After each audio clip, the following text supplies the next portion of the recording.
গুজরাটের কসাই, উনি আমাদের সাম্প্রদায়িক সম্প্রীতি শিক্ষা দিচ্ছেন। আমরা আপনাদের কাছে একটা জিনিস জানতে চাই, যে 626 জন ক্যান্টনমেন্টে বন্দী ছিল, তাদেরকে কিভাবে ভারতে পালিয়ে যেতে সহায়তা করা হয়েছে এবং তাদের পিছনে কারা রয়েছে আপনারা নিজেরাই দেখেন। আমরা এই বিষয়গুলো জানি। এই বিষয়গুলো 5 আগস্ট পূর্ববর্তী পুরো সময়টা আমরা এই ঘটনার একদম সাথে আমাদের সরাসরি সম্পৃক্ততা ছিল। মিড রেঞ্জের যে অফিসারগুলো ছিল এবং সৈনিকরা ছিল, কোর্ট মার্শালকে সামনে রেখে জেনারেলের বিরুদ্ধে গিয়ে তারা ছাত্র জনতার পক্ষে রাস্তায় নেমে এসেছিল। আমরা তাদের প্রতি আমাদের দায়বদ্ধতা অনুভব করি।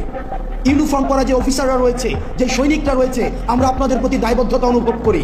আপনাদের দায়বদ্ধতার জায়গা থেকে আপনারা নিশ্চিত করবেন যে এই 626 জন যারা এই ফেসিবাদের এনাবলার ছিল, কোলাবোরেটর ছিল, এই ফেসিবাদের যারা পৃষ্ঠপোষকতা দিয়েছে, যারা এই ফেসিবাদকে ডালপালা আকারে মহিরূপে গড়ে উঠতে সহায়তা করেছে, তাদেরকে কারা সীমান্ত পাড়ি দিয়ে আজকে ভারতে একটা সেফ এক্সিট করে দিয়েছিল, আপনারা সেই বিষয়টিকে নিশ্চিত করবেন।